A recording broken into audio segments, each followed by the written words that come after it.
Hello students, आप सभी का हमारा प्यारा सा YouTube channel toppers classes bye SSS में फिर से एक बार स्वागत है।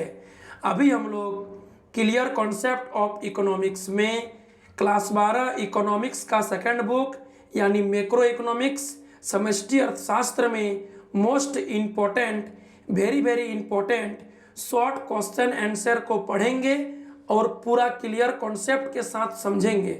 तो चलिए अभी हम लोग क्लास 12 मैक्रो इकोनॉमिक्स समष्टि अर्थशास्त्र में आय एवं रोजगार का निर्धारण से संबंधित सभी इंपॉर्टेंट शॉर्ट क्वेश्चन आंसर को समझते हैं, जो आपके क्लास 12 फाइनल एग्जाम 2022 के लिए वरदान साबित होगी।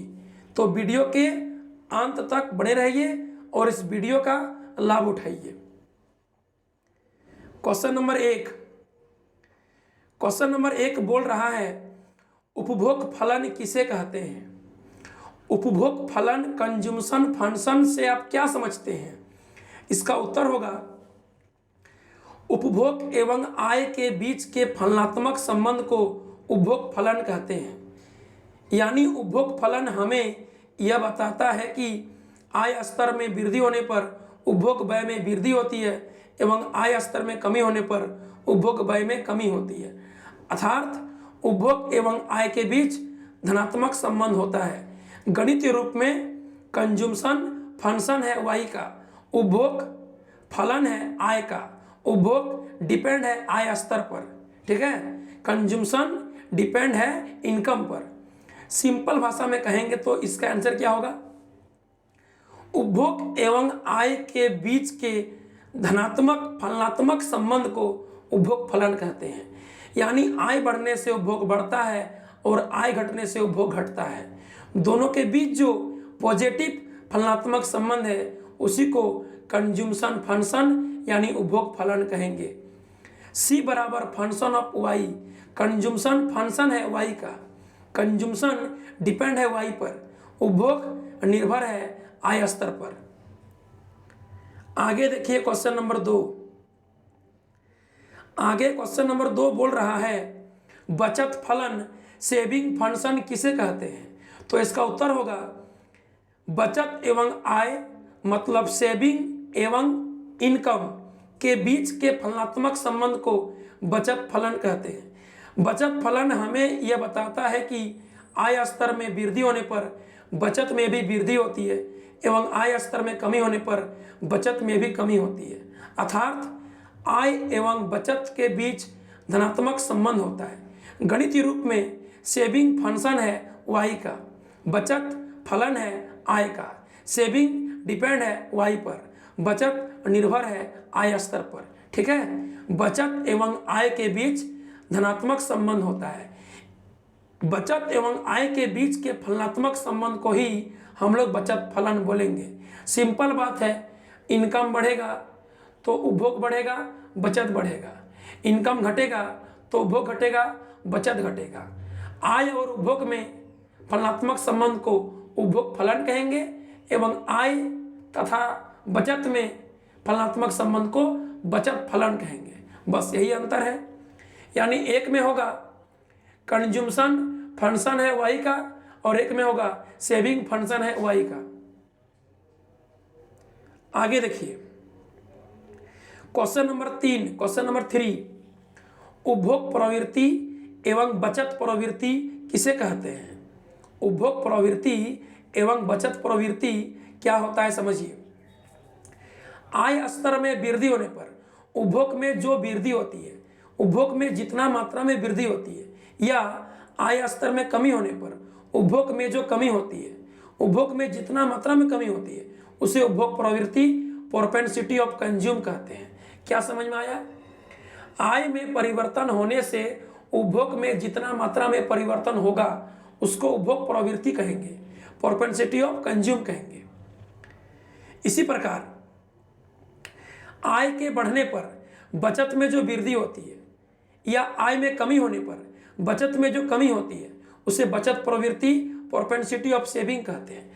यानी आय में परिवर्तन होने से बचत में जितना मात्रा में परिवर्तन होता है उसे बचत प्रवृत्ति प्रोपेंसिटी ऑफ सेविंग कहते हैं। अगला प्रश्न है क्वेश्चन नंबर 4, क्वेश्चन नंबर 4 समझिए। औसत उपभोग प्रवृत्ति एवरेज प्रोपेंसिटी ऑफ कंज्यूम से आप क्या समझते हैं? औसत उपभोग प्रवृत्ति एपीसी क्या होता है समझिए। उत्तर, कुल उपभोग एवं कुल आय के अनुपात को औसत उपभोग प्रवृत्ति कहते हैं। यानी एपीसी बराबर होता है C/Y।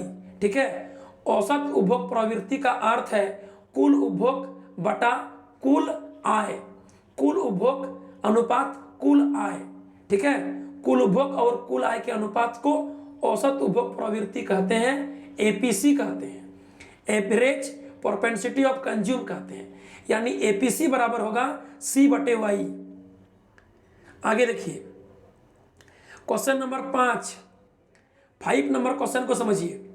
सीमांत उपभोग प्रवृत्ति MPC marginal propensity of consume से आप क्या समझते हैं?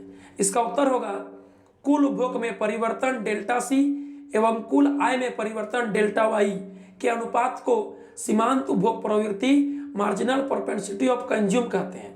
गणितीय रूप में एमपीसी बराबर delta C by delta Y होता है। क्या बोला?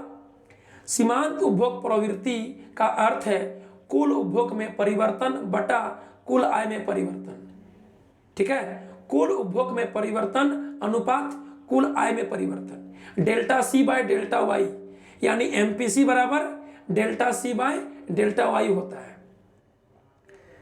आगे देखिए क्वेश्चन नंबर 6, औसत बचत प्रवृत्ति APS average propensity of saving किसे कहते हैं?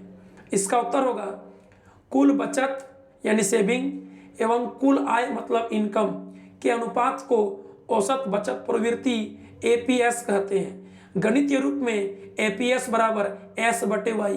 मतलब औसत बचत प्रवृत्ति का अर्थ है कुल बचत बटे कुल आय। यानी एपीएस का अर्थ है S/Y। आगे देखिए क्वेश्चन नंबर 7, सीमांत बचत प्रवृत्ति मार्जिनल प्रोपेंसिटी ऑफ सेविंग को परिभाषित करें। इसका उत्तर होगा कुल बचत में परिवर्तन एवं कुल आय में परिवर्तन के अनुपात को सीमांत बचत प्रवृत्ति मार्जिनल प्रोपेंसिटी ऑफ सेविंग कहते हैं। यानी एमपीएस बराबर delta S by delta Y होगा। क्या समझ में आया? सीमांत बचत प्रवृत्ति बराबर होगा कुल बचत में परिवर्तन बटे कुल आय में परिवर्तन। यानी एमपीएस बराबर delta S by delta Y होता है। आगे देखिए, आगे क्वेश्चन है कि औसत उपभोग प्रवृत्ति एपीसी एवं औसत बचत प्रवृत्ति एपीएस में क्या संबंध है? क्वेश्चन बहुत ज़्यादा इंपॉर्टेंट है ये। क्वेश्चन नंबर 8, क्वेश्चन नंबर 8 कहता है औसत उपभोग प्रवृत्ति एपीसी एवं औसत बचत प्रवृत्ति एपीएस में क्या संबंध है? तो इसका उत्तर होगा एपीसी और एपीएस का जोड़ सदैव 1 के बराबर होता है। यानी एपीसी प्लस एपीएस बराबर 1 होता है। प्रूफ, इसका प्रूफ समझिए। वी नो दैट, हम जानते हैं कि आय बराबर उपभोग प्लस बचत होता है, वाई बराबर C प्लस S होता है। दोनों तरफ y से भाग देने पर y/y बराबर C/y प्लस S/y हो जाएगा। यानी y/y 1 C/y APC plus S/y APS हो जाएगा। इसका मतलब क्या हुआ? एपीसी और एपीएस का जोड़ सदैव 1 के बराबर होता है। ये प्रूफ हो गया। ठीक है, आप लोग बढ़िया से प्रूफ को देख लीजिएगा। क्वेश्चन नंबर 8 बहुत ज़्यादा इंपॉर्टेंट है। औसत उपभोग प्रवृत्ति एपीसी एवं औसत बचत प्रवृत्ति एपीएस दोनों का जोड़ सदैव 1 के बराबर होता है, याद रखिएगा। क्वेश्चन नंबर देखिए 9, क्वेश्चन नंबर 9 को समझिए। सीमांत उपभोग प्रवृत्ति एमपीसी एवं सीमांत बचत प्रवृत्ति एमपीएस में क्या संबंध है? एमपीसी और एमपीएस में क्या रिलेशन है समझिए। क्वेश्चन नंबर 9 भी बहुत ज़्यादा इंपॉर्टेंट है। उत्तर, एमपीसी और एमपीएस का जोड़ सदैव 1 के बराबर होता है, अर्थात एमपीसी प्लस एमपीएस बराबर 1 होता है। प्रूफ, इसका प्रूफ को समझिए। वी नो दैट, हम जानते हैं कि आय बराबर उपभोग प्लस बचत होता है, यानी y बराबर C प्लस S होता है। यदि y में चेंज होगा यानी डेल्टा y बराबर हो जाएगा delta C plus delta S। y में चेंज होने से C में और S में, उपभोग में बचत में, दोनों में चेंज होगा, जो हम लोग पहले पढ़ लिए, अभी जस्ट पढ़े हैं कुछ देर पहले। यानी y बराबर C प्लस S होता है, तो डेल्टा y बराबर हो जाएगा delta C plus delta S। दोनों तरफ डेल्टा y से भाग देने पर क्या हो जाएगा, delta y by delta y बराबर delta C by delta y plus delta S by delta y, यानी हो जाएगा delta y by delta y 1, delta C by delta y MPC plus delta S by delta y MPS। कहने का मतलब क्या है कि MPC और MPS का जोड़ सदैव 1 के बराबर होता है। हम लोग प्रूफ के साथ देख रहे हैं दोनों को, ठीक है। APC और APS का जोड़ सदैव 1 के बराबर होता है और MPC एवं MPS का जोड़ सदैव 1 के बराबर होता है। प्रूफ के साथ देख लिए। क्वेश्चन नंबर 8 और 9 दोनों बहुत ज्यादा इंपॉर्टेंट है। चलिए क्वेश्चन नंबर 10 देखिए। क्वेश्चन नंबर 10 नंबर क्वेश्चन बोलता है निवेश यानी इन्वेस्टमेंट क्या है, वर्णन करें। निवेश यानी इन्वेस्ट क्या होता है, समझाइए। उत्तर, सामान्य बोलचाल की भाषा में जब पूंजी और अन्य साधनों को विभिन्न क्षेत्रों में लगाया जाता है तो इस स्थिति को निवेश कहा जाता है। सिंपल भाषा में बोलता है, जब कोई महाजन, कोई पूंजीपति, कोई उद्योगपति अपना पूंजी को, अपना अलग अलग विभिन्न साधन को अलग अलग काम में लगाता है तो उस प्रोसेस को निवेश कहते हैं।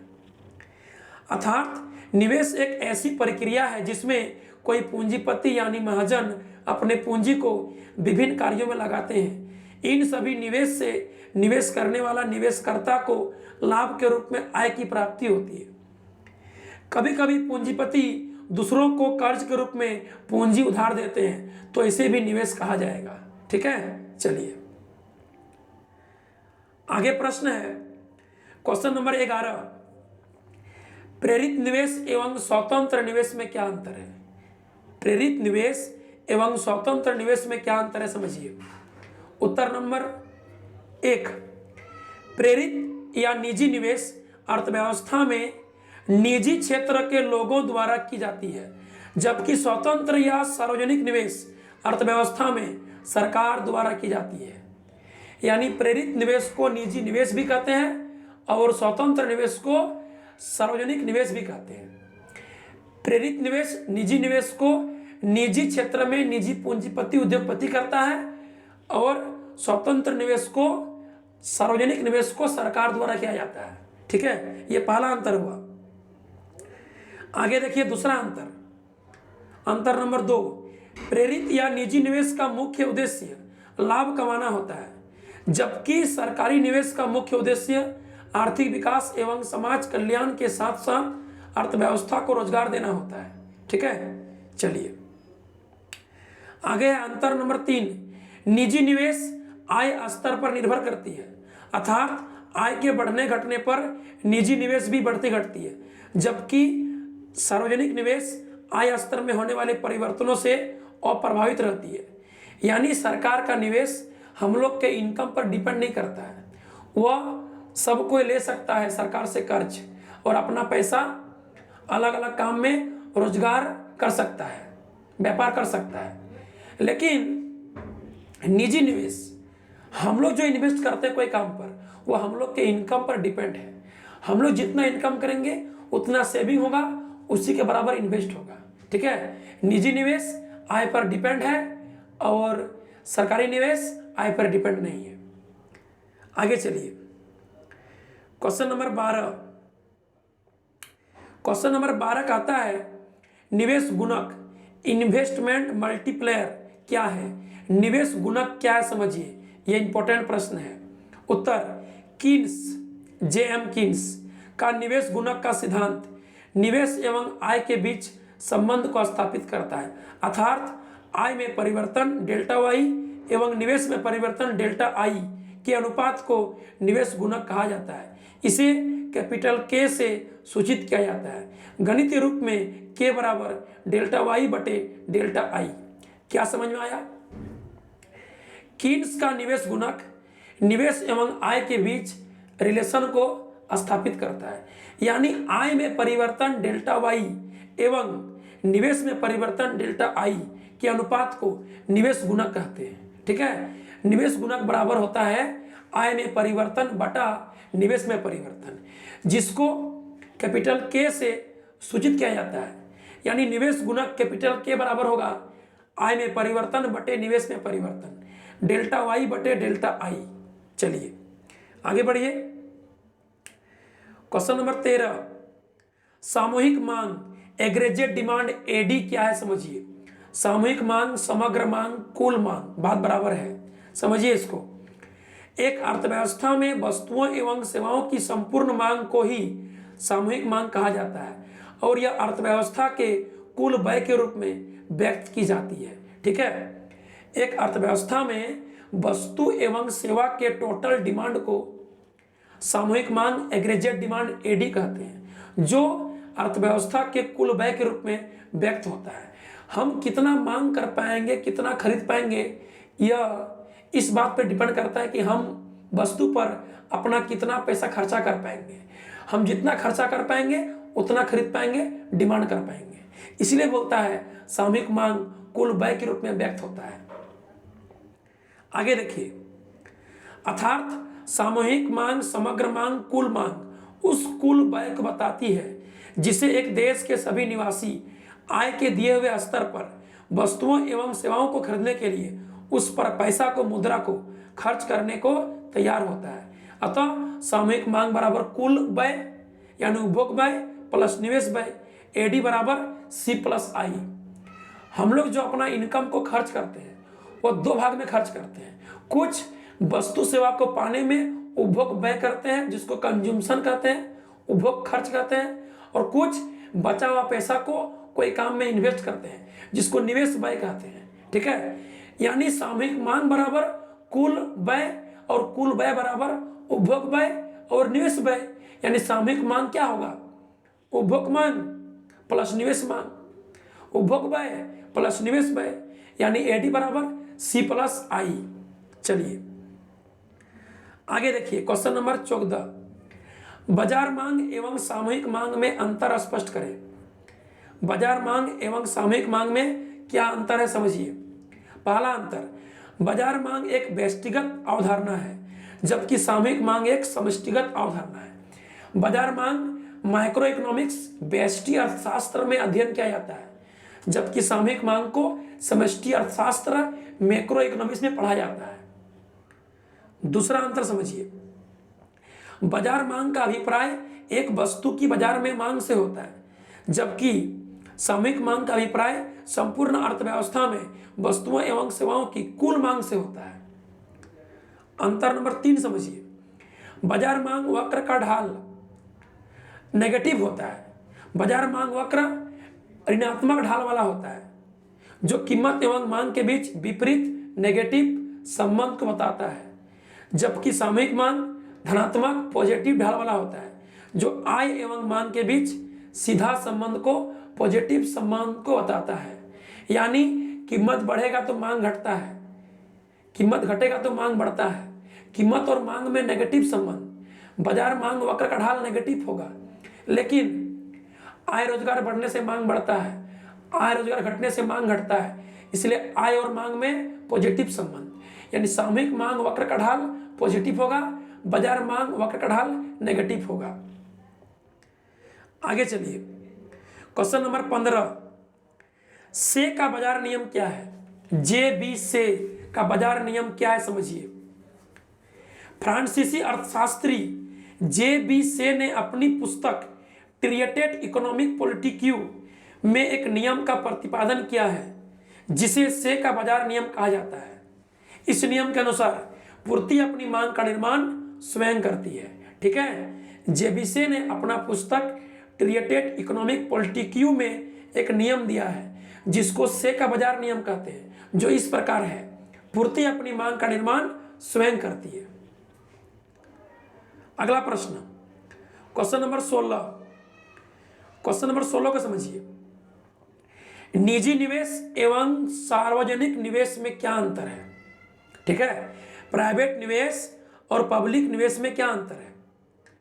प्राइवेट निवेश इनकम पे डिपेंड है, पब्लिक निवेश इनकम पे डिपेंड नहीं है। उत्तर, एक अर्थव्यवस्था में निजी क्षेत्र में निजी व्यक्तियों या पूंजीपतियों द्वारा की जाने वाली निवेश निजी निवेश कहलाती है, जिसका मुख्य उद्देश्य लाभ कमाना होता है। दूसरी ओर सार्वजनिक क्षेत्र में, सरकारी एरिया में सरकार द्वारा की जाने वाली निवेश सार्वजनिक निवेश, पब्लिक निवेश कहलाती है, जिसका मुख्य उद्देश्य आर्थिक कल्याण एवं सामाजिक विकास, सार्वजनिक विकास करना होता है।